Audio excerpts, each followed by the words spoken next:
The great chamber of the Galactic Council buzzed with voices from a dozen different worlds. Representatives from across known space had gathered for what they called the most important meeting in galactic history. At the center of it all sat the Veltar delegation, their tall purple forms radiating the confidence that came from ruling half the galaxy. Wu Kim sat alone at the human table. He was a small man by human standards, quiet and careful in his movements. His dark suit, looked plain compared to the flowing robes and crystalline armor worn by the other delegates. He had been Earth's ambassador to the Council for 15 years, and in all that time he had never raised his voice or made a scene. The other delegates often forgot he was there. "The matter before us today," announced Council Speaker Velthara, her voice echoing through the chamber, "concerns the reckless expansion of the human species. In the past 50 years, they have claimed over 200 star systems. They terraform worlds without permission. They build colonies wherever they please. This cannot continue." Murmurs of agreement rippled through the chamber. The Zephyron delegation nodded their large heads. The crystalline Cathani chimed their approval. Even the usually neutral Mordic seemed convinced. Haiyan Wu listened quietly, his hands folded on the table before him. "Humans," continued Velthara, "are a young species. They lack the wisdom to govern themselves properly. Look at their history wars. Pollution, the near destruction of their own world. Can we trust such beings to spread across the galaxy unsupervised?" More nods, more sounds of agreement. "Therefore," Velthara raised one of her 4 arms, "the Council has reached a decision. Humanity will cease all colonial expansion immediately. All human settlements beyond their home system will be placed under Council oversight. Human ships will be restricted to designated trade routes. This is not a request. This is a requirement." The chamber fell silent. All eyes turned to the small human sitting alone at his table. Haiyan Wu stood slowly. He was not tall, even by human standards, but something in his posture made the chamber feel smaller. He looked around at the faces watching him, some curious, some hostile, most simply dismissive. "I understand," he said. His voice was quiet, but it carried clearly through the chamber. "You want us to stop expanding. You want to control our colonies. You want to restrict our movement." "Exactly," Velthara said, seeming pleased. "I am glad you understand the situation." Haiyan Wu nodded slowly. "I will convey the Council's perspective to my government." The way he said perspective made several delegates shift uncomfortably, though they could not say why. "This is not a perspective," snapped Velthara. "This is law. Galactic law. Humanity will comply or face the consequences." "Consequences," Haiyan Wu repeated, as if tasting the word. "Yes, I suppose there are always consequences to every choice." He gathered his few papers and placed them in a simple black folder. The other delegates watched him with growing confusion. They had expected anger, protest, demands for negotiation. Instead, the human seemed almost full. "Ambassador Kim," called out Zephyron Delegate Morkith, "surely you wish to defend your species' actions? To explain your expansion?" Haiyan Wu paused at the door to the chamber. He turned back, and for a moment, something flickered in his dark eyes. The delegates later disagreed about what they saw there. Some said it was sadness. Others thought it might have been pity. "Defend?" Haiyan Wu asked. "No, I don't think that will be necessary." He left the chamber without another word. In the hallway outside, Haiyan Wu walked past the massive windows that showed the space around the Council station. Ships from dozens of worlds moved in careful patterns, following the navigation beacons that helped them avoid collisions in the busy space lanes. The quantum communication arrays that allowed instant contact across the galaxy hummed quietly in the station's lower levels. Haiyan Wu noticed these things the way someone might notice the air they breathed. He made his way to the human embassy section, a modest set of rooms that seemed almost primitive compared to the grand suites occupied by other species. His staff was small, just 12 people to represent all of humanity to the galaxy. "Sir?" asked Sujin, his aide, as he entered. She had been monitoring the council session from the embassy. How did it go? About as expected, Haiyan-Wu said. He activated the secure communication link to Earth. The technology looked simple, just a black screen and a keyboard, but it connected instantly across thousands of light years. The face that appeared on the screen belonged to President Bo-Ram Lee. She was in her office in Seoul, though the time difference meant it was early morning there. Haiyan-Wu, she said, I assume they made their demands? They did, he quickly outlined the council's ultimatum. President Lee listened without interruption, her face showing no emotion. I see, she said when he finished. And what was your response? I told them I would convey their perspective to you. President Lee almost smiled. Their perspective. Yes, I suppose that's one way to put it. She was quiet for a moment, looking at something off-screen. When she looked back, her expression had hardened. Haiyan-Wu, please prepare for immediate recall. All diplomatic staff, all cultural exchange programs, all trade missions. Everyone comes home. Understood, Madam President. And Haiyan-Wu? When you leave the station, make sure to thank them. Thank them for their guidance. The connection ended. Haiyan-Wu sat back in his chair and looked around the embassy. His staff was watching him with worried expressions. They had heard enough to know that something significant had just happened. Sir? Su-Jin asked again. What are our orders? We're going home, Haiyan-Wu said simply. All of us. Begin immediate preparations for departure. But sir, said Trade Liaison Dong-Ho, what about the ongoing negotiations? The cultural exchanges? The scientific partnerships? All of it ends, Haiyan-Wu said. We're leaving. His staff exchanged glances. They had worked for years to build relationships with other species, to establish trust and cooperation. The idea of abandoning it all seemed impossible. Sir, Su-Jin said carefully, if we leave now, won't that seem like we're admitting guilt? Like we're accepting their demands? Haiyan-Wu was quiet for a long moment. When he spoke, his voice was very soft. Su-Jin, do you know what my grandfather used to tell me when I was young? No, sir. He said that when someone shows you who they really are, believe them the first time. He stood and walked to the window again. Outside, the ships continued their careful dance, following the patterns that kept galactic civilization functioning. The Council has shown us who they are, he said. They see us as children who need to be controlled.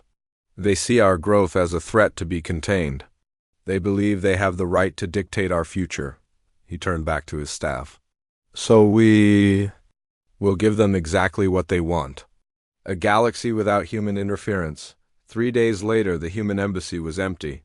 The staff had packed their belongings and departed on the last human diplomatic ship.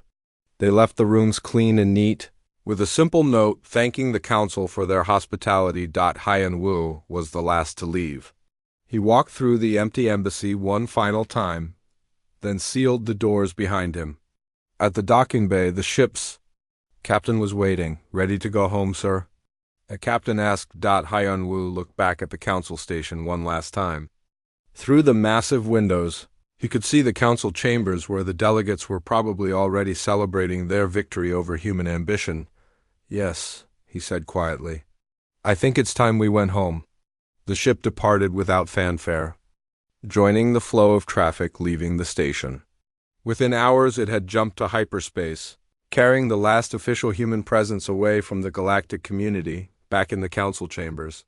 Velthara was addressing her fellow delegates.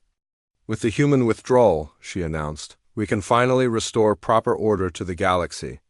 Their reckless expansion is ended. Their dangerous independence has been curtailed. The galaxy is safe, the delegates applauded. None of them noticed that the navigation beacons outside had flickered slightly when the human ship departed. None of them thought to ask who had built those beacons in the first place. President Bo-Ram Lee stood at the window of her office, looking out at the Seoul skyline. The city stretched to the horizon, its towers reaching toward the stars that humanity had once freely explored. Behind her, the emergency cabinet meeting was about to begin. Madam President, said her chief of staff, everyone is here. Bo-Ram turned from the window and took her seat at the head of the conference table.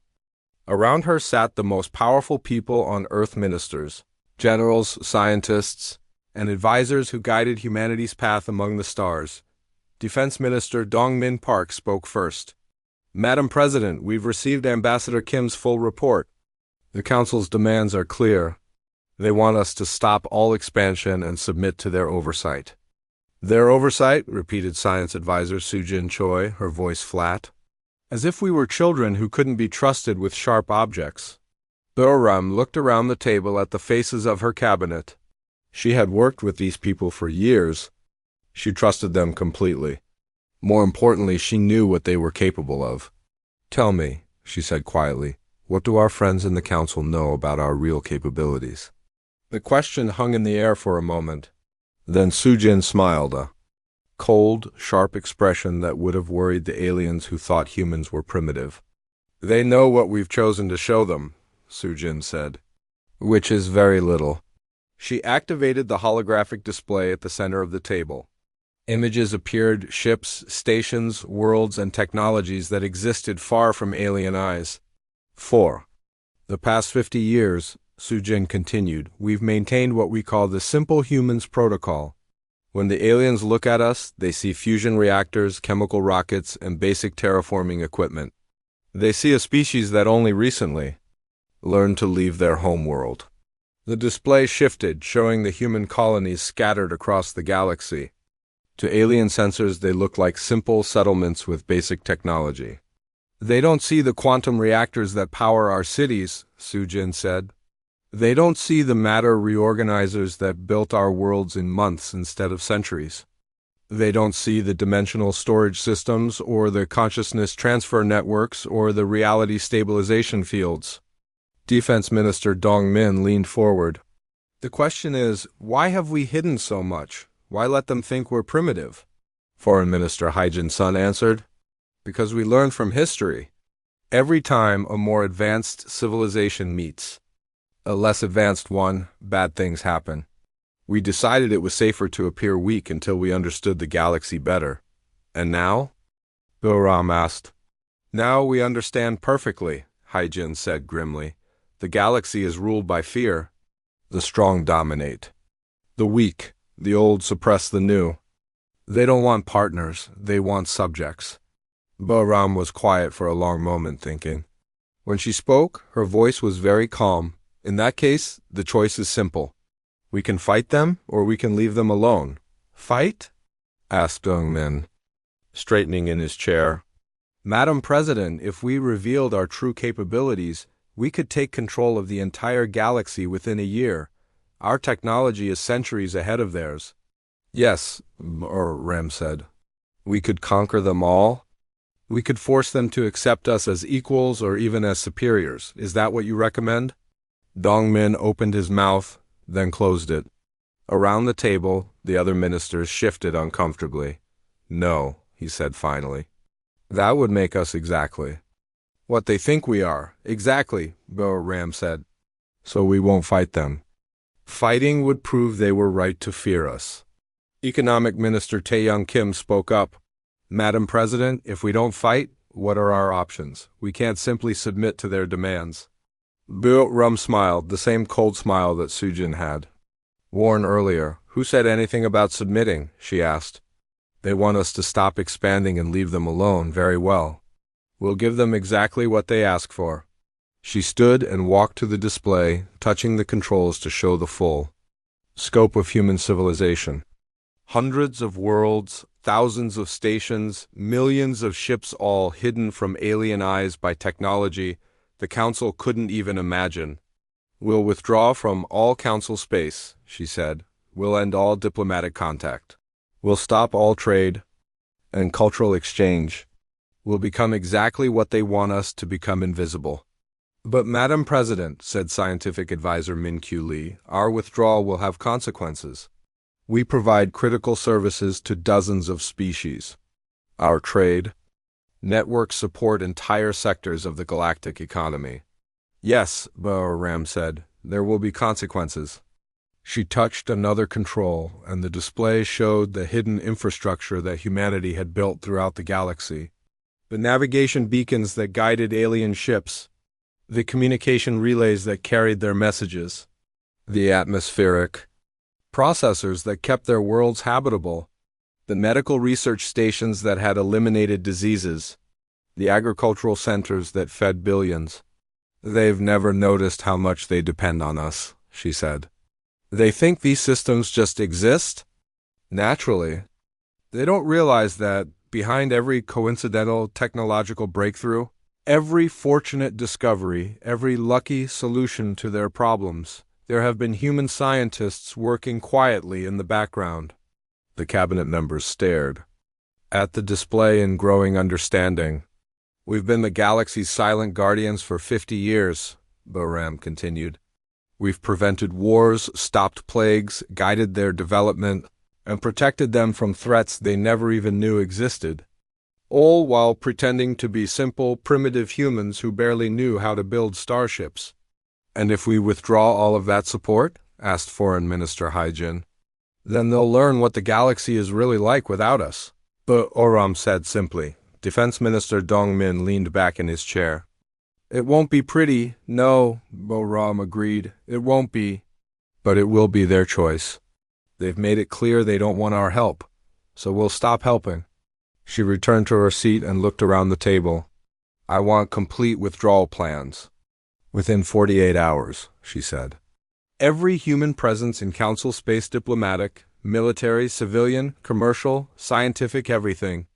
We pack up and leave. What about our people who have made lives in alien space? Asked Social Minister Young-Soo Park. The researchers, the traders, the families? Everyone comes home, Bahram said firmly. No exceptions. We offered them partnership, and they chose dominance instead. We offered them friendship, and they chose fear. Now they can live with their choices. Scientific Advisor Sujin raised her hand. Madam President, what about the projects? The atmospheric processors keeping 12 worlds habitable? The plague research that's protecting the Zephyrin colonies? The asteroid defense systems guarding the inner sectors? Shut them all down, Bahram said without hesitation. Clean shutdown, full data wipe, complete removal. Leave no trace of human technology behind. But the consequences are not our responsibility, Bahram interrupted. They've made it clear that they don't want human interference in galactic affairs, so there will be no more interference. The room was silent for a long moment. Then Economic Minister Tae-young spoke up. Madam President, when word of this gets out, there will be panic. The galactic markets will collapse. Entire civilizations will fall. Yes, Bahram said. They will. And when that happens, the Council will finally understand what they've thrown away. She stood again and walked to the window, looking out at the city below. 50 years ago, she said, when we first met other species, we made a choice. We chose to help them even though they saw us as inferior. We chose to protect them even though they didn't ask for protection. We chose to guide them even though they didn't know they needed guidance. She turned back to face her cabinet. They've now made their choice too. They've chosen to reject us. They've chosen to see us as a threat instead of an ally. They've chosen fear over friendship. So we're just going to abandon them? Asked Social Minister Young-Soo. No, Bahram said quietly. We're going to respect their wishes. They want us gone. So we'll be gone. She activated her personal communicator and spoke a single command that would change the galaxy forever. Operation Silent Departure is authorized. All department heads implement withdrawal protocols immediately. Around the table, her ministers began activating their own communicators, sending orders that would reach every human installation in the galaxy within minutes. How long? Asked Defense Minister Dongmin. 6 months, Bahram said. 6 months to pack up 50 years of civilization? And come home? And after that? Bahram looked out the window again, at the stars that humanity would soon abandon to the aliens who had rejected them. After that, she said, we'll see how well the galaxy does without the humans they never wanted in the first place. In space, around Earth, the first ships were already beginning to move. The great withdrawal had begun. None of the aliens noticed. They were too busy celebrating their victory over human ambition to pay attention to what the humans were actually doing. That would change soon enough. Captain Jiho Nam stood on the observation deck of the transport ship Quiet Harbor, watching the lights of New Sol fade into the distance. Below them, the colony world of Kepler 442 be stretched across the viewport, a world that had taken humans 15 years to terraform and build into a thriving home for 12 million people. In 3 days, it would be empty. "Captain," said his first officer, Lieutenant Yoonji Park, "the final evacuation shuttles are launching now. All civilian personnel are aboard the transport fleet." Ho nodded without taking his eyes off the world below. "What about the infrastructure?" "Engineering. Teams are beginning the dismantling process," Yoonji replied. Admiral Young-hee's orders were very specific: complete removal, no trace left behind. "No trace?" Jiho repeated quietly. He had helped build this world. He had watched empty plains become cities, dead seas become harbors full of life. Now, he was watching it all disappear. His communicator chimed. The face that appeared belonged to Engineering Chief Wonshik Lee, calling from the planet's surface. "Captain," Wonshik said, his voice crackling through the atmospheric interference, "we're ready to begin the final phase of dismantling. All fusion reactors are offline. Atmospheric processors are shut down. Water treatment facilities are closed." "What about the cities?" Ho asked. Wonshik smiled grimly. "Watch." Through the viewport, Jiho saw the lights of New Sol flicker once, then begin to fade. But they weren't just going dark, the buildings themselves were disappearing. The towers that had reached toward the sky were folding inward, their matter reorganizing itself into compact storage units. "Matter reorganizers," Yoonji whispered. "I'd forgotten we built the cities with them." "The aliens think we use conventional construction techniques," Jiho said. "Chemical explosives, mechanical excavation, steel, and concrete." He watched another city block fold into nothingness. "They never realized we could simply think matter into new shapes," his communicator chimed again. This time it was Admiral Young Hee-song, calling from the flagship of the evacuation fleet. "Jiho," she said, "how are your teams doing?" "On schedule, Admiral. Wonshik estimates another 18 hours for complete surface clearing." "Good, I've received word from the Procyon system they've already finished their withdrawal. 30 worlds cleared, all infrastructure removed. No trace left behind." Young-hee paused. "The aliens still don't know what's happening." "They will soon enough," Jiho said. After the call ended, Jiho made his way down to the planet's surface. The shuttle bay of the temporary orbital platform was busy with engineers and technicians working around the clock to pack up a civilization. On the surface, the transformation was incredible. Where New Sol had stood that morning, there was now only empty grassland. The matter reorganizers had taken apart every building, every road, every structure humans had built. Even the concrete foundations had been broken down to their component atoms and stored in the transport ships. "Captain," called out Hyun-Soo Kim, one of the agricultural coordinators. "You need to see this." Hyun-Soo led him to what had been the central agricultural district. Where vast farms had fed millions, there was now pristine wilderness. The soil was perfect, the rivers ran clean, the air was pure. "We didn't just remove our technology," Hyun-Soo explained. "We restored the entire ecosystem to its original state. Every plant, every animal, every microorganism exactly as it was before we arrived." Jiho stared at the restoration in amazement. "How?"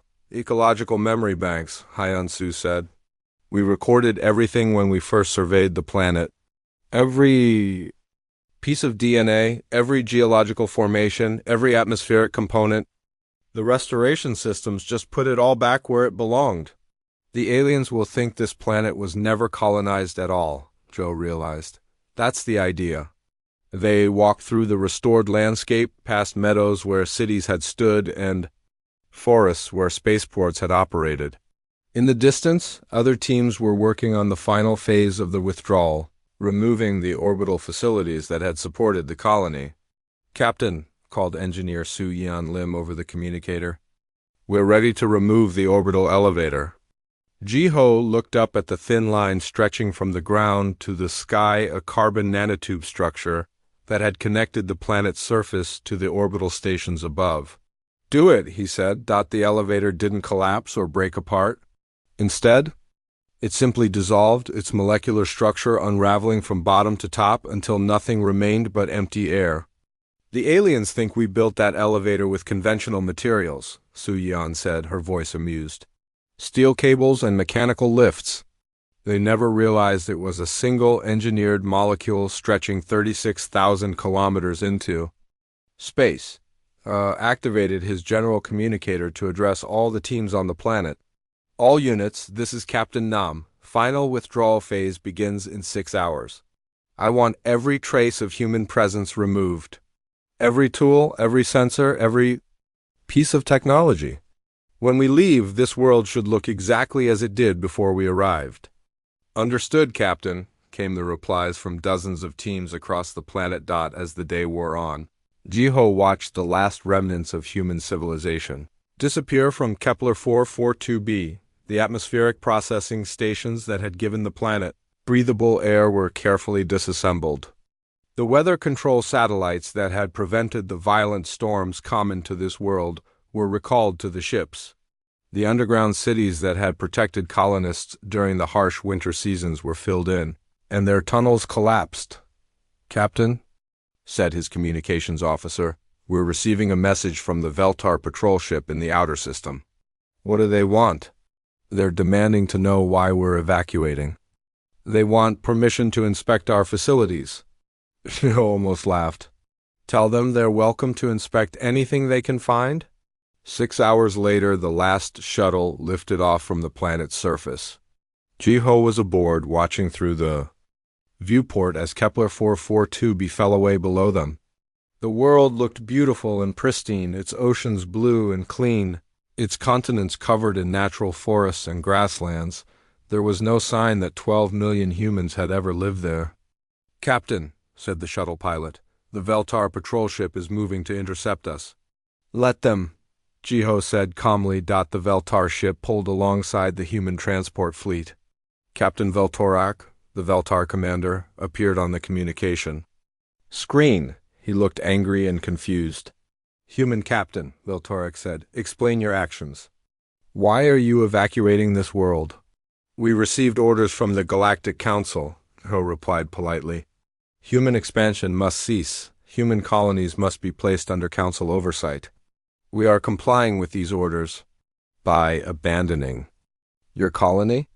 By removing human presence from council space as requested. Veltorak's purple face darkened. That is not what was demanded? You were to remain and submit to oversight. I'm sorry, Jiho said, but I must have misunderstood. I thought the council wanted us to stop our reckless expansion. Leaving seemed like the most direct way to accomplish that. You cannot simply abandon developed worlds. There are responsibilities, economic obligations. Are there? Ho asked. I was under the impression that the council found our expansion ... What was the word ... Surely the galaxy is better off without our reckless development. Veltorak sputtered for a moment, then cut the communication. His ship moved away from the human fleet and descended toward the planet. Think he'll find anything? Asked Lieutenant Yunji.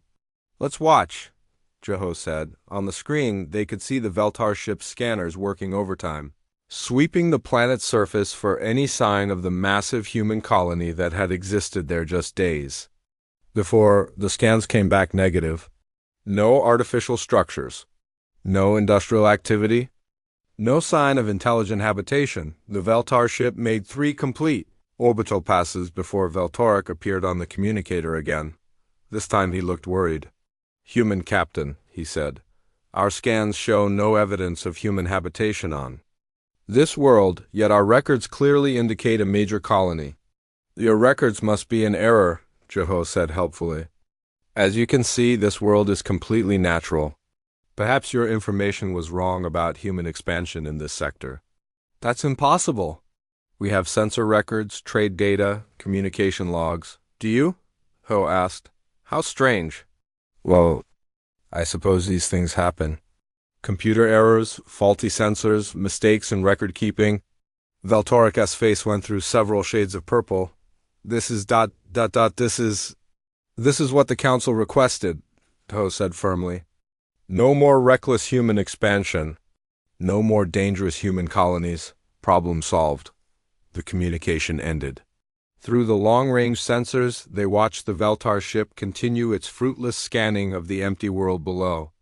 Captain, said Admiral Young-hee's voice over the fleet communicator. All ships report ready for departure. The Kepler 442 system is clear of human presence. Acknowledged, Admiral. What's our next stop? The Vega colonies. 4 worlds, 15 million people, all ready for evacuation. Ho nodded. How many systems total? 312. The largest withdrawal operation in galactic history. And the aliens? Still celebrating their victory over human. Expansion, Young-hee said dryly. They have no idea what's coming. As the human fleet jumped to hyperspace, leaving the empty system behind, Jiho thought about the galaxy they were abandoning. For 50 years, humanity Scientist Ziegther stood in the abandoned human research station, his tentacles carefully examining the strange device mounted on the laboratory wall. 3 weeks had passed since the humans had left the Rigel system and the Zephyron Science. Collective had finally gained permission to investigate the facilities they had left behind. What they found made no sense. Research leader, called his assistant Morketh from across the laboratory, you need to see this. Ziegther moved to where Morketh was studying what appeared to be a simple fusion reactor. The humans had dozens of these throughout their colony's primitive, but reliable energy sources that fit with their image as a young, developing species. What have you found? Ziegther asked. Morketh's large eyes were wide with confusion. Leader, this isn't a fusion reactor at all. Look at these readings. He activated his scanner and pointed it at the device. The results appeared on his handheld display, and Ziegther's 3 hearts nearly stopped. That's impossible, he whispered. The energy signatures don't match fusion, Morketh said. They're off the scale entirely. This device is somehow converting matter directly into energy with 99.7% efficiency. Ziegther examined the readings himself. Matter-antimatter conversion? But that would require technology far beyond anything in the galaxy. Even the ancient ones never achieved that level of efficiency. It gets worse, Morketh said. He led Ziegther to another device, what the humans had called a simple atmospheric processor. We thought this was basic terraforming equipment, Morketh explained. Chemical reactions, biological seeding, the kind of primitive planet shaping that takes centuries. He ran another scan. Leader, this device can restructure an entire planetary atmosphere in less than 6 months. 6 months? Ziegther's voice was barely a whisper. Our best atmospheric engineers need 6 centuries to achieve what these humans claim to do in half a year. They moved through the abandoned station, scanning device after device.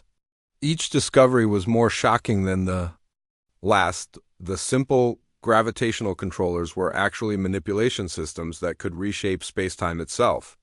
The basic medical equipment included molecular reconstruction, technology that could rebuild living tissue at the atomic level. Leader, Morketh said, his voice shaking, what have we been looking at for the past 50 years? Ziegther didn't answer immediately.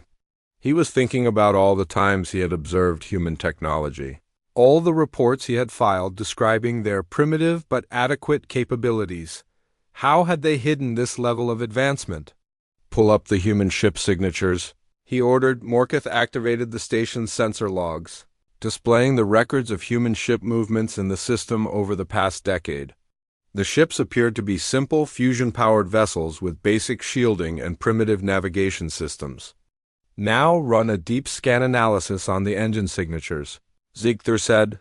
Morketh worked for several minutes, running the scanner data through the station's analysis systems. When the results appeared, both scientists stared in stunned silence. These aren't fusion signatures, Morketh said finally.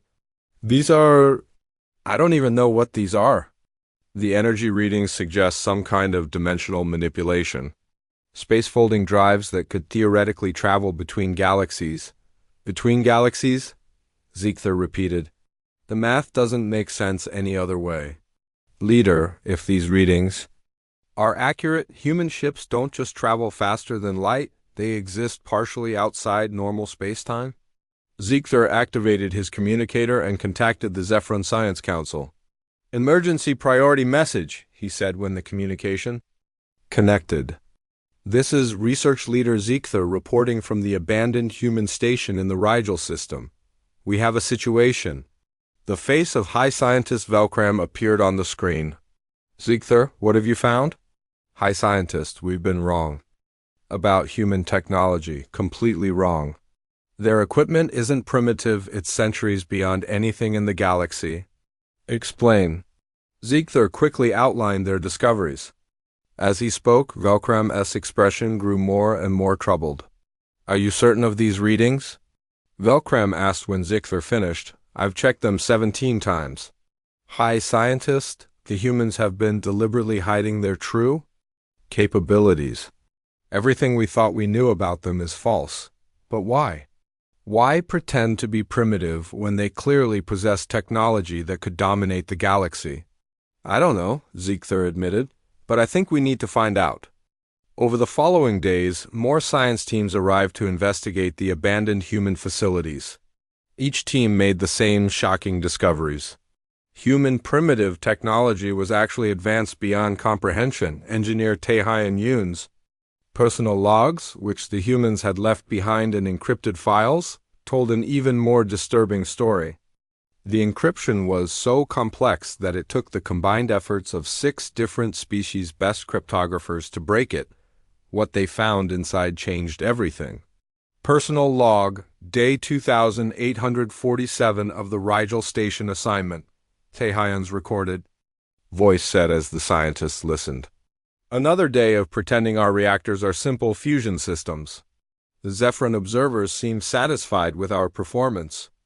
They still have no idea that we're drawing power from zero-point energy fluctuations in subspace, the recording continued. I sometimes wonder if we're doing the right thing, hiding our capabilities like this, but orders are orders. Command believes. The galaxy isn't ready to know what humans can actually do.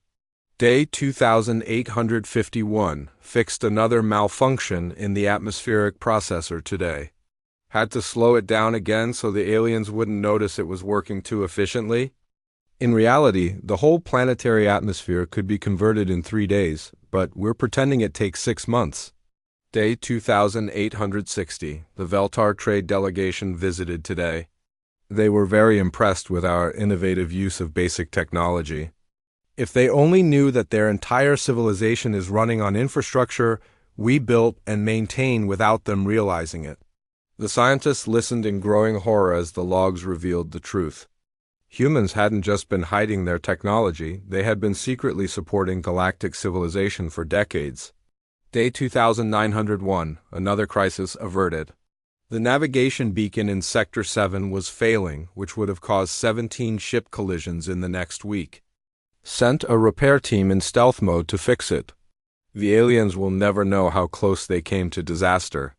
Day 2925 received word that the agricultural crisis on Centauri Prime has been resolved. Our covert food synthesis stations came online, just in time to prevent famine. The Centaurians think they discovered a new fertile continent. In reality, we've been growing their food in hidden facilities for the past 6 months. Day 2950, the plague outbreak in the Vega system has been contained. Our medical teams distributed the cure through the water supply, making it look like natural immunity evolution. 40 billion lives saved, and they'll never know we were there. The logs went on for hours. Crisis after crisis that the aliens had never known about, all quietly resolved by human intervention. Wars prevented by sabotaging weapons before they could be used. Disasters averted by repairs made in secret. Famines ended by food that appeared to come from natural sources. High Scientist, Ziegler said when the logs finished playing, we need to contact the Council immediately. Agreed, Velcram replied.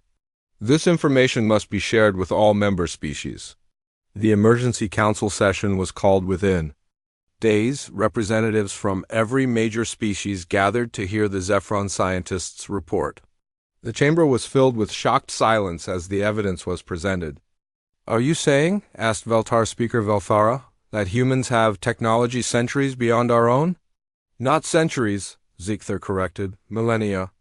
Their matter-antimatter reactors alone represent a 1,000-year leap beyond our current capabilities, and they've been hiding this. Why? According to their logs, they believed the galaxy wasn't ready for such advanced technology." Council member Cathani Vorteth spoke up.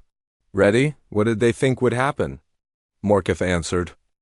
"Based on their historical records, they were afraid of causing social collapse.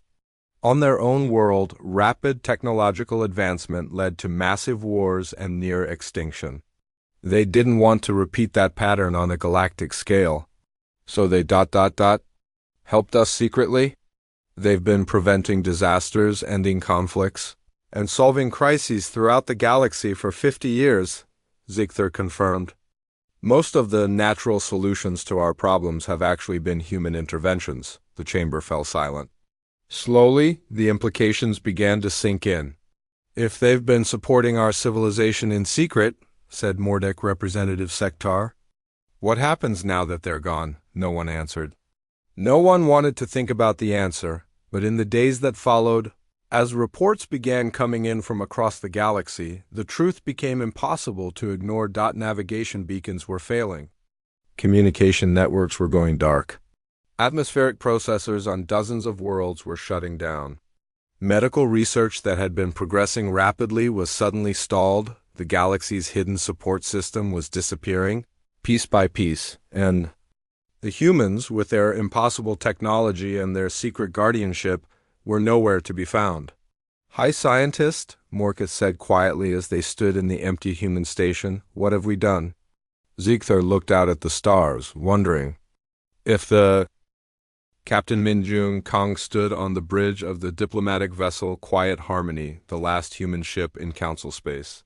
Through the viewport, she could see the lights of dozens of alien vessels moving frantically around the council station. Their crews trying to understand what was happening to their galaxy. They had no idea. They were about to lose their last chance to understand. "Captain," said her communications officer, Lieutenant Duhain Kim, "we're receiving priority messages from 17 different species. They all want to talk." "About what?" Minyoung asked, though she already knew the answer. "They want to know why their systems are failing. The Veltar are reporting navigation beacon failures across their entire empire. The Zephrons say their atmospheric processors have stopped working. The Catheni claim their communication networks are going dark." Minyoung nodded. She had been expecting this. For the past 3 months, human teams had been quietly shutting down the hidden infrastructure that had supported galactic civilization for 50 years. The aliens were finally beginning to notice. "Any specific requests?" she asked. "The council wants an emergency meeting. They're demanding explanations." Minyoung almost smiled.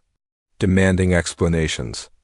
As if humans owed them anything after they had ordered humanity to submit to galactic oversight.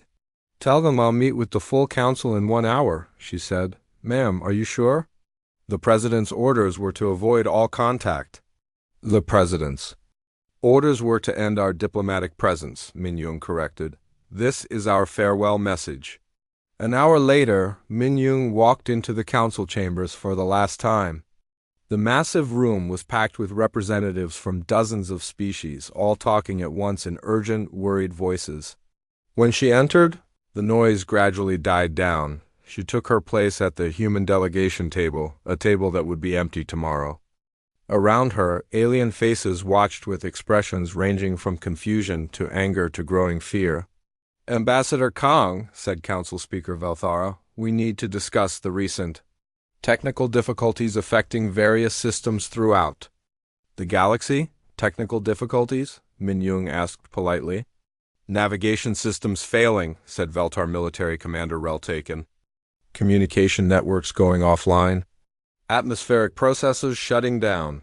These failures are affecting every major species in Council space. How unfortunate, Min said. Have you determined the cause? The aliens exchanged glances. Finally, Zephyron High Scientist Velcram spoke up. We believe, he said carefully, that these systems may have been connected to human operations in some way. Connected how? Our investigation of abandoned human facilities has revealed that your technology was far more advanced than you led us to believe, Velcram continued. We found evidence that humans have been maintaining critical infrastructure throughout the galaxy. Min listened without expression. That's an interesting theory. It's not a theory, burst out Kethani Representative Verteth. Our cryptographers broke your encrypted files. We know what you've been doing.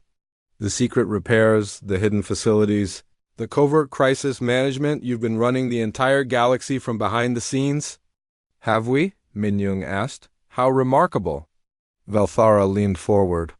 Ambassador, if humans have indeed been providing critical support to galactic civilization, then your sudden withdrawal could have serious consequences. What kind of consequences? Societal collapse, Velcram said bluntly. Economic chaos. Environmental disasters. Without the systems you've apparently been maintaining, some worlds may become uninhabitable. Min was quiet for a moment, as if considering this possibility for the first time. That does sound serious, she said finally. However, I'm confused about why this concerns us. Concerns you? Velthara's voice rose. If you've been supporting our civilization, I think there's been a misunderstanding, Min interrupted gently. The Council made it very clear that human expansion was reckless and dangerous, that humanity needed to be controlled and supervised, that our presence in the galaxy was unwelcome. We didn't mean you told us to stop our expansion and withdraw from Council affairs, Min continued. We are simply complying with your instructions.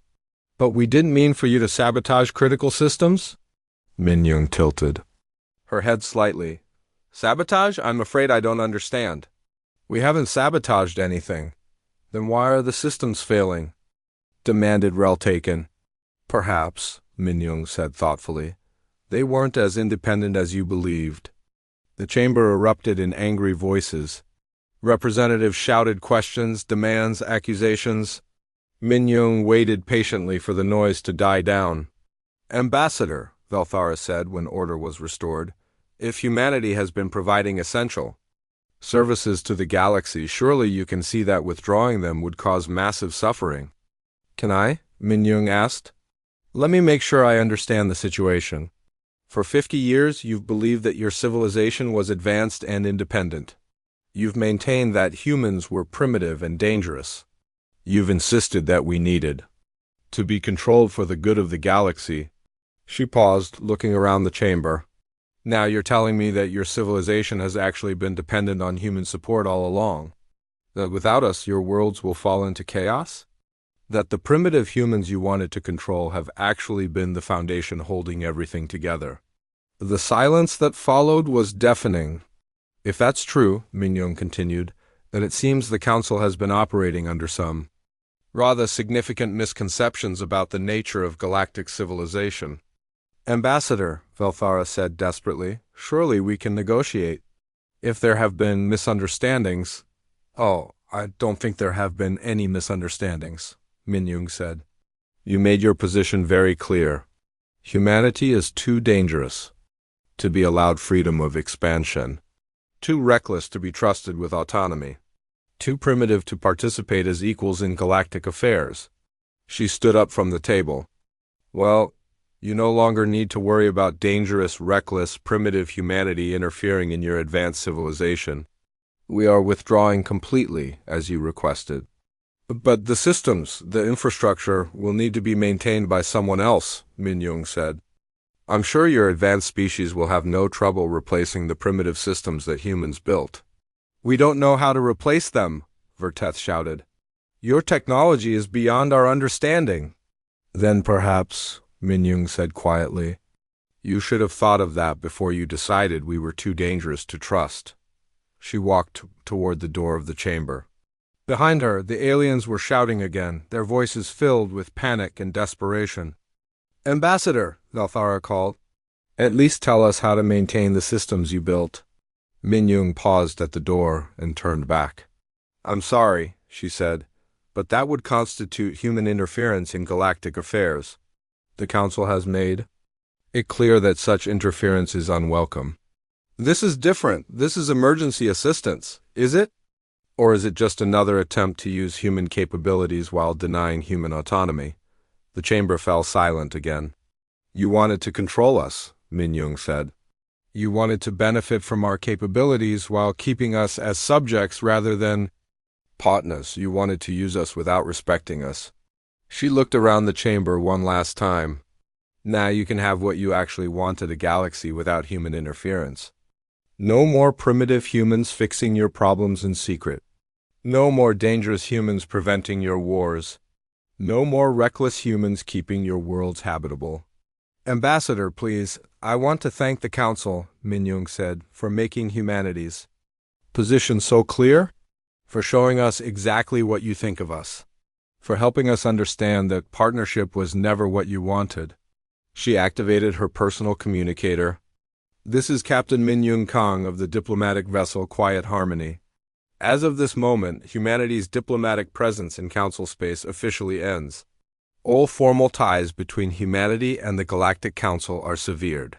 She looked directly at Valthara. "We thank the Council for their guidance. Humanity will comply completely with your wishes regarding our removal from galactic affairs." "Wait," Valthara stood up. "We can negotiate, we can find a solution." "Can you?" Minyoung asked. "What solution would that be? The same oversight and control you demanded before? The same restrictions and limitations? We could revise our position." "Could you? And next time you decide humans are getting too independent, too successful, too threatening to your sense of superiority, would you issue another ultimatum, make more demands?" Valthara opened her mouth, then closed it. "That's what I thought," Minyoung said. "Good luck with your independence." She left the chamber without another word. Behind her, the representatives of a dozen species sat in stunned silence, finally beginning to understand what they had thrown away. 6 hours later, the Quiet Harmony jumped to hyperspace, carrying the last human diplomatic presence away from Council space. In the Council chambers, emergency sessions were being called. Panic was spreading as more and more systems failed across the galaxy. And for the first time in 50 years, there were no humans quietly working in the background to fix the problems. The aliens were truly on their own. They were about to learn what that really meant. 3 months after the last human ship had vanished from Council space, Agricultural Administrator Sectel stood in the Emergency Command Center on Centauri Prime, watching his world die. The great green continents that had fed his people for generations were turning brown. The carefully maintained atmosphere that had supported billions of Mordic was becoming toxic. The climate control systems that had kept their world stable for centuries had failed, one after another. "Administrator," said his aide Morkel, "the situation reports from the outer colonies." Sectel didn't want to hear them, but he had no choice. As the reports came in, each one was worse than the last. Mordic Prime atmospheric processors offline, oxygen levels dropping, estimated habitability, 6 months remaining. New Mordic, weather control systems failed, massive storms destroying agricultural zones, food production down 80%. Mordic Alpha, water purification systems shut down, population evacuation in progress. Mordic Secondary, complete ecosystem collapse, world being abandoned. Sectel closed his eyes. 4 worlds.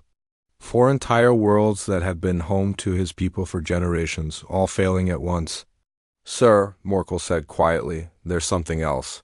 The Agricultural Research Station on Kepler 186f sent their final report before they evacuated.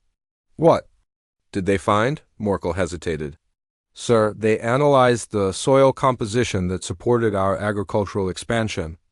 The nutrients, the growth enhancers, the climate stabilizers, none of it was natural." "What do you mean?" "It was all artificial." molecular-level agricultural enhancement invisible to our sensors. Someone had been secretly boosting our crop yields for decades. Sectel felt his foreheart sink. The humans? That's what the researchers believe. Without their hidden agricultural technology, our food production capacity is... He paused. Sir, we can't feed our population. The same conversation was happening across the galaxy. In the Veltar Empire, military commander Reltaken was receiving disaster reports from every sector of their territory. Commander, said his intelligence officer, the navigation beacon failures have reached critical levels. We've lost contact with 37 star systems. Space traffic is down 90% because ships can't navigate safely. What about our own navigation systems? Reltaken demanded. Primitive compared to what we've lost. Our best estimates show it will take US 50 years to rebuild a basic navigation network. And that's assuming we can figure out how to replicate the technology. 50 years? Reltaken's purple skin turned almost black with stress. What about emergency supplies to the affected systems? Impossible. Without navigation beacons, sending supply ships would be suicide. We can't even find half our own colonies anymore. In the Zephron systems, high scientist Valkram was facing a different but equally devastating crisis. The medical research collapse is accelerating, reported his chief assistant. All our major disease research programs have stalled. The cancer treatment that was showing such promise has stopped working. The regenerative medicine that was revolutionizing our healthcare has become ineffective. How is that possible? We've discovered that most of our recent medical breakthroughs were based on research data that appeared in our databases without explanation. Data so advanced that our scientists assumed it was their own work, extrapolated from earlier studies. And, now? Now we realize it was being provided by an outside source. Without it, our medical science has regressed by decades overnight. Similar scenes were playing out throughout the galaxy. The Cathani discovered that their crystal communication networks had been secretly amplified by human technology. Without it, they could barely communicate between planets in the same system. The Rithar found that their asteroid mining operations had been guided by human-provided mapping data. Without it, their resource extraction dropped by 90%. The Peltorans learned that their space elevators had been reinforced with materials they couldn't identify or replicate. As these materials degraded, the elevators began collapsing, but the Veltar Empire was experiencing the worst disasters. As the most aggressive opponents of human autonomy, they had unknowingly received the most human assistance. Commander, reported an aide to Reltaken, we've received emergency communications from the core worlds. What now? The planetary defense grids are failing.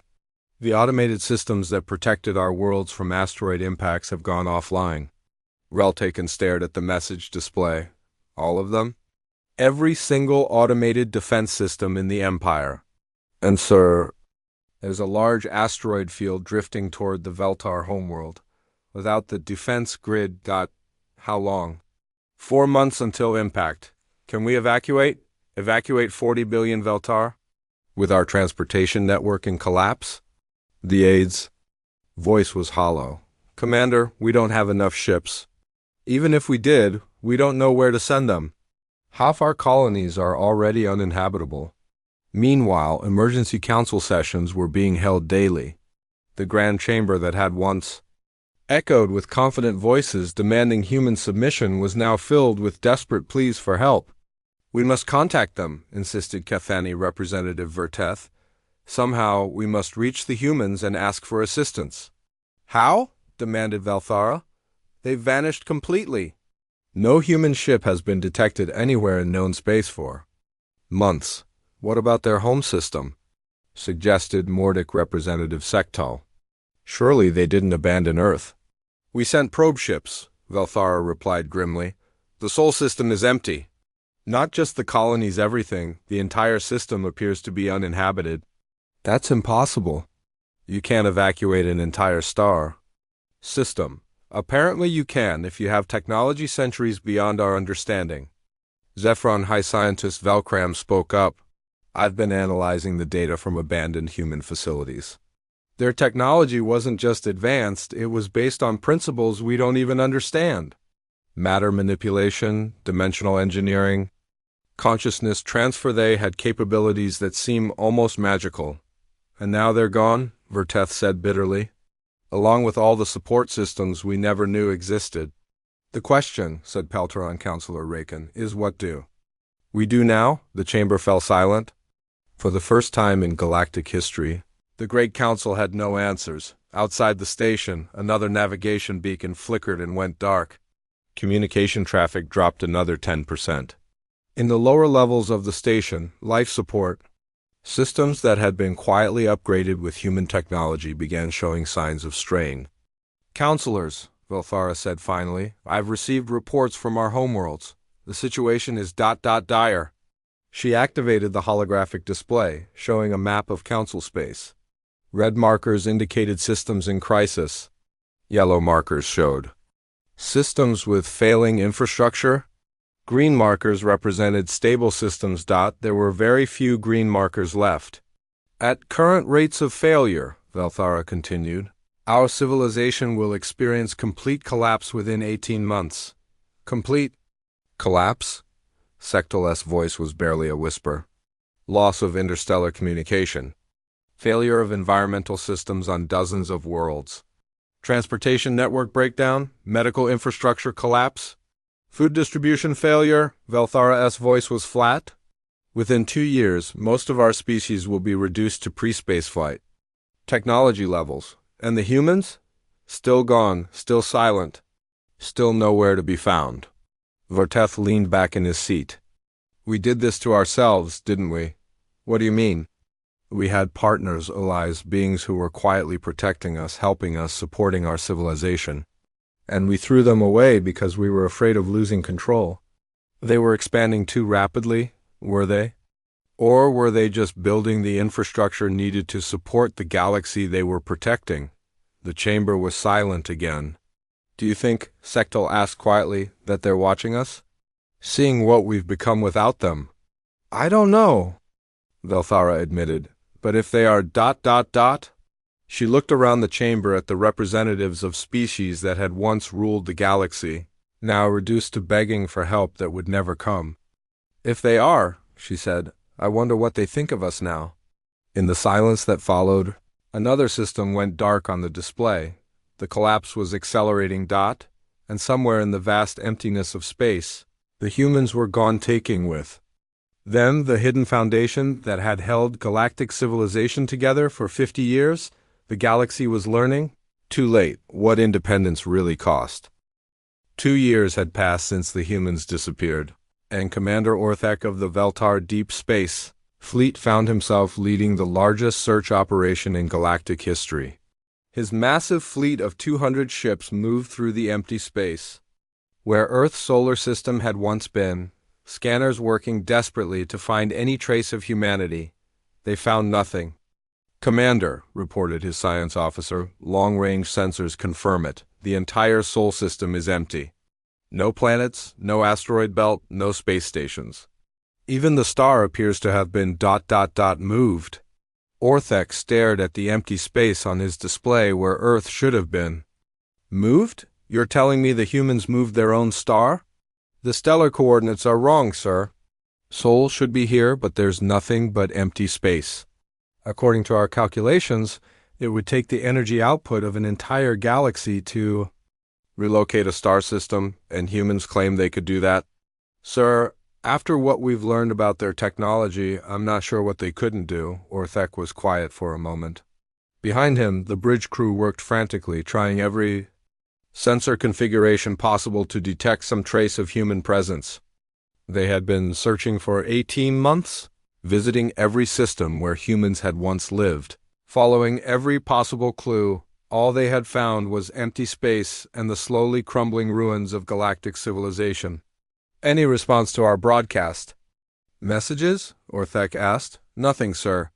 We've sent messages on every frequency in every language, using every communication protocol in our databases. If there are humans anywhere in this galaxy, they're not responding. What about the other search fleets? Fleet Commander Veltaran reports negative results from the Vega sector. Admiral Morkith found nothing in the Centauri region. Captain, Sectel's exploration of the Outer Rim has turned up empty systems and abandoned worlds, Orthek nodded grimly. 12 major search fleets, representing every remaining functional government in the galaxy, had been looking for humanity for 2 years. The results were always the same: nothing. Sir, said his communications officer, we're receiving a priority message from the Council station. Put it through. The face of Council Speaker Velthara appeared on the screen. She looked exhausted, her once proud features marked by stress and desperation. Commander Orthek, she said, please report your status. No success, Speaker. The Sol system has been completely evacuated. We found no trace of human presence anywhere in this sector. Velthara's shoulders slumped. I see. What about signs of where they might have gone? Nothing, Speaker. It's as if they simply ceased to exist. Or left this galaxy entirely, Velthara said quietly. Is that possible? Commander, 6 months ago I would have said it was impossible. Now? She gestured weakly. After seeing what they were truly capable of, I'm not sure anything is impossible for them. The communication ended, and Orthek was left staring at the empty stars.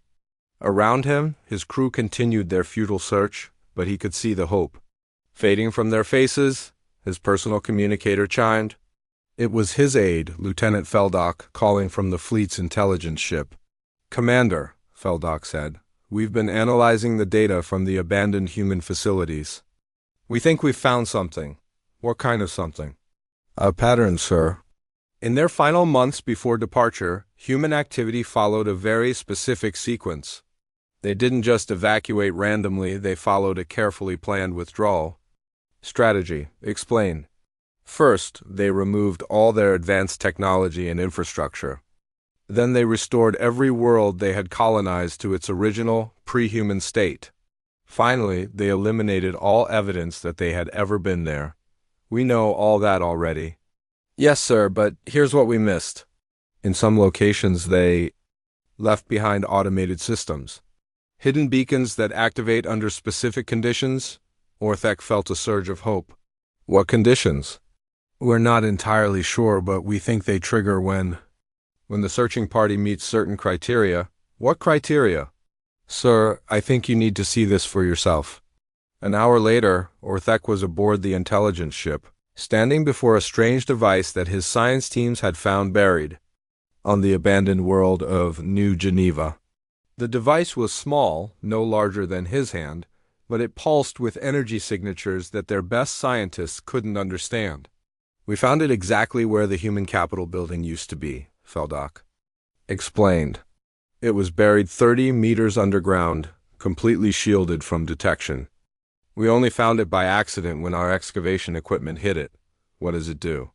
We think it's some kind of message recorder, but sir, it only responds to specific biological signatures. What do you mean? Commander, we've had Veltar, Zephyron, Cathani, and Mordic scientists try to activate it. Nothing happens, but when we detected council member DNA, Feldock led him to a scanning station where several of his science officers were working. The device appears to be programmed to respond only to the genetic signatures of council member species, one of the scientists explained. Specifically to a combination of signatures from multiple species. Multiple species? It requires genetic material from at least 5 different council member races to activate, sir. As if the humans wanted to make sure that only a unified group of species could hear their message. Orthek thought about this for a moment. How many species do we have represented in our search fleet? 8, sir. Veltar, Zephyrin, Cathani, Mordic, Pelteron, Rithar, Sylvath, and Karthik.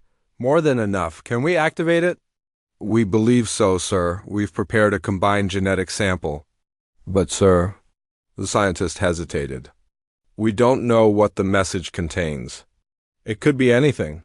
Or it could be our only chance to understand what happened to them, Orthek said. Activate it. The scientists worked for several minutes, preparing the genetic samples and configuring the activation sequence. When they were ready, Orthek gave the order, begin activation. The device flared with brilliant light, then projected a holographic image into the center of the room. The image resolved into the figure of a human woman in simple clothes, standing in what appeared to be an empty room. "If you are hearing this message," the woman said in perfect galactic standard, "then you have been searching for us. You have found our hidden beacons. You have worked together, multiple species cooperating to uncover what we left behind." Orthek recognized her from the diplomatic records. It was President Bo-Ram-Lee speaking from what must have been the final days before humanity's departure. "I am Bo-Ram-Lee, the last president of the Human Federation," the recording continued. "This message is being left for whoever comes looking for us after we are gone. If you are watching this, then you have experienced the consequences of our departure." She paused, and when she continued, her voice was sad but firm. "We never wanted to leave. We spent 50 years trying to be helpful partners, quiet allies, supportive friends. We prevented your wars, solved your crises, and protected your worlds. We did it all in secret because we believed that was what you needed: help without interference, support without control. We were wrong." The hologram flickered slightly, then stabilized. "We learned too late that you didn't want partners. You wanted subjects. You didn't want our help, you wanted our submission. When you demanded that we stop our expansion and submit to your oversight, you made your true feelings clear. So we gave you what you actually wanted: a galaxy without human interference." Orthek felt his blood run cold as the implications hit him. "You now understand the cost of that choice," President Lee continued. "The infrastructure that supported your civilization, the crisis management that prevented your wars, the hidden guardianship that protected your worlds, all of it was provided by humans working quietly in the background. Without us, your civilization has collapsed. Your worlds are dying, your people are suffering. This was not revenge. This was simply the natural consequence of rejecting the support you never knew you had." The recording paused again. "But perhaps," she said, "you have learned something from this experience. Perhaps you understand now that cooperation is stronger than domination, that partnership is more valuable than control, that helping others is more important than fearing them. If you have learned these lessons, if you have truly changed, then there may still be hope." Orthek leaned forward, hardly daring to breathe. "We did not destroy ourselves or transcend to another plane of existence," President Lee said. "We went somewhere else. Somewhere we could build without fear, grow without restriction, help without suspicion. If you wish to find us, if you wish to ask for our help in rebuilding what was lost, then you must first prove that you have changed. You must show that you can work together, all species as equals. You must demonstrate that you understand the value of cooperation over conquest. Build something together. Not an empire or a hegemony, but a true partnership of equals. Show us that the galaxy has learned from its mistakes. When you have done that, we will hear you. When you have proven that you understand what we were trying to offer 50 years ago, we will consider returning. Until then, you are on your own. Use this time wisely." The hologram faded, leaving the chamber in stunned silence. "Commander," whispered Feldok, "they're still out there, somewhere." "Yes," Orthek said quietly. "But they're not coming back. Not unless we prove we deserve them." He looked around at the mixed crew. 5 years had passed since the humans disappeared, and the galaxy was a very different place. In the ruins of what had once been the Grand Veltar capital, elderly scholar Tekvalan shuffled through the abandoned archives, his footsteps echoing. In the empty halls, the great libraries that had once held the records of galactic civilization were mostly dark now. Power was limited, and the surviving Veltar had more pressing concerns than maintaining historical archives. But Tekvalan couldn't stop himself from coming here, day after day, trying to understand what his people had lost. "Still searching, old friend?" Tekvalan turned to see Morkith, the Zephyrin scientist, who had first discovered the truth about human technology. The two had become unlikely companions in the years since the collapse, bonded by their shared guilt over what their species had done. "Always," Tekvalan replied. though I'm not sure what I'm searching for anymore. Morkith settled his large form beside the aging Veltar. Through the broken windows of the archive, they could see the remains of the capital city. Where once millions of Veltar had lived and worked, now only a few thousand remained. The rest had either died in the chaos following the infrastructure collapse or fled to the agricultural worlds that could still support life. "Any word from the outer colonies?" Tech Valen asked. "The news is not good," Morkith said sadly. 3 more worlds have been abandoned this month. The atmospheric processors we tried to build are failing faster than we can repair them. Without human technology. Without human knowledge, Tech Valen corrected. We had 50 years to learn from them. 50 years to ask questions, to study their methods, to understand what they were doing for us. And instead we ignored them because we thought we were superior. The two sat in silence for a while, watching the empty city. In the distance, a small group of mixed-species engineers was working to repair one of the few remaining communication arrays. Veltar, Zephyrin, Cathani, and Mordic working side by side, something that would have been unthinkable during the glory days of the Empire. "Do you think it's working?" Tech Valen asked. "This cooperation experiment of ours?" "It's too early to tell," Morkith replied, "but at least we're trying." The joint colony ship that launched last month had representatives from 12 different species, all working together, all equals. 12 species cooperating to found a single colony, Tech Valen mused. In the old days, that would have led to war within a year as each species tried to claim dominance. In the old days, we had humans secretly preventing those wars, Morkith reminded him. Now we have to prevent them ourselves. A soft chime from Morkith's communicator interrupted their conversation. He checked the message and his large eyes widened. "What is it?" Tech Valen asked. "It's from Commander Orthek. He's requesting an immediate conference with the Remnant Council."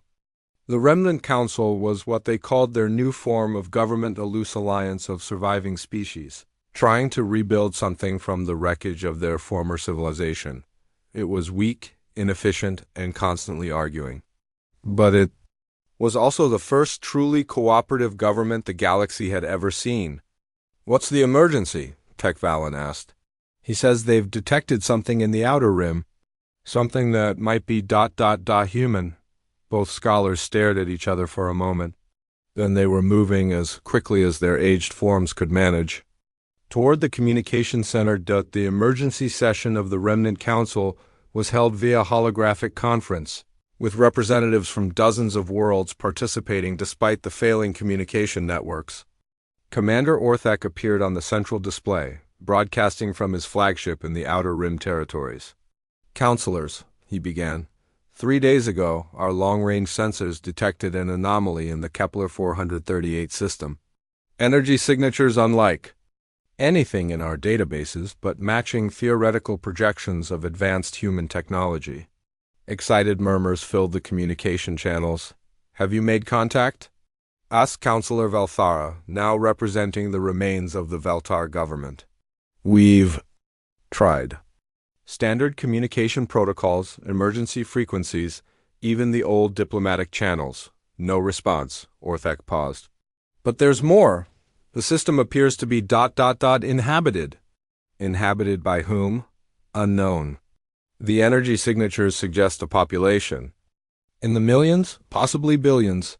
Advanced technology, massive infrastructure projects, but no response to any attempts at contact." "Is it them?" whispered Cathani Representative Verteth.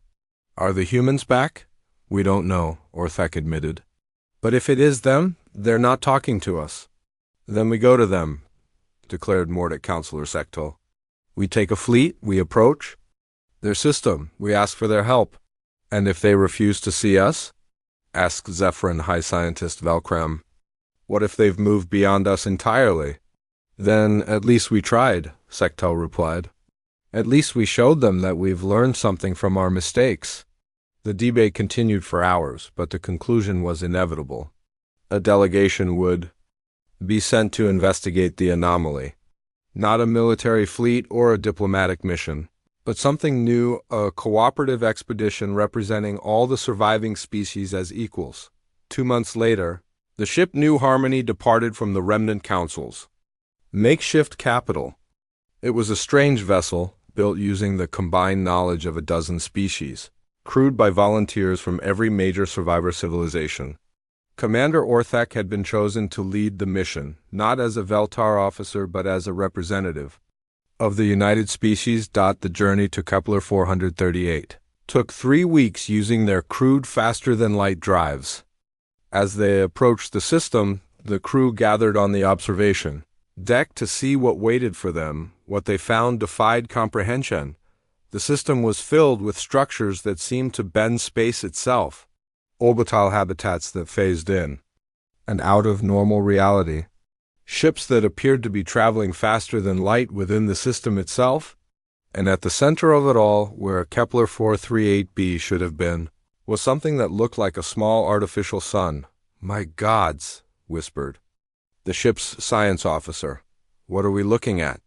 "A civilization that makes our greatest achievements look like children playing with rocks," Orthak said quietly. They were still staring at the impossible vista when their communication system activated. The voice that came through the speakers was calm, familiar, and unmistakably human. "Attention vessel New Harmony. This is Admiral Hyan-Woo Kim of the Human Cooperative. Please state the purpose of your visit." The bridge fell silent. Finally, Orthak activated the response system. "Admiral Kim, this is Commander Orthak, representing the Remnant Council of Surviving Galactic Species. We've come to ask for help." "Help with what, Commander?" "With everything. Our civilization has collapsed. Our worlds are dying. Our people are suffering. We know we made mistakes. We know we drove you away. But we're begging for another chance." There was a long pause. "Commander, please transmit your ship's complete logs. All data regarding the current state of galactic civilization. We will review your request, and then we will decide whether the galaxy has truly learned the lessons it needed to learn." The transmission ended, leaving the bridge in tense silence. "Sir," asked the communications officer, "what do we do now?" Orthak looked out at the impossible structures surrounding them, evidence of human advancement beyond their wildest dreams. Somewhere in that collection of wonders, humans were deciding the fate of the galaxy that had rejected them. "Now we wait," he said. "We wait and hope that we've proven ourselves worthy of a second chance." In the artificial sun at the center of the system, President Boram Lee, now leading a civilization that spanned multiple dimensions, was reviewing the data from the Remnant Council. Around her, advisors and analysts studied the evidence of galactic cooperation, the joint rescue missions, the shared colonies, the species working together as equals for the first time in their history. "What do you think?" asked her science advisor, Sujin Choi. "Have they changed enough?" Boram was quiet for a long moment, watching the data streams that showed the galaxy's slow, painful progress toward cooperation. "They're trying," she said. "Finally. For the first time in their history, they're actually trying to work together instead of dominating each other." "Is that enough?" "It's a beginning," Boram said. "The question is, are we ready to help them build something better than what they had before?" She looked out at the human civilization that now existed partially outside normal space and time, safe from the conflicts and chaos of the galaxy they had left behind. "Send a message to Admiral Kim," she decided. "Tell him to invite their delegation aboard. It's time we had a conversation about the future." In the observation lounge of the New Harmony, Commander Orthak received the message he had been hoping for. The humans were willing to talk, but as he prepared for what might be the most important conversation in galactic history, he couldn't help but wonder, what would the galaxy look like if the humans decided to come back? And more importantly, what would they ask for in return? The silence that had defined the past 5 years was finally about to end. What came next would determine whether the galaxy had truly learned from its mistakes, or whether the humans would choose to remain forever beyond the reach of those who had rejected them. The conversation that would decide the fate of galactic civilization was about to begin,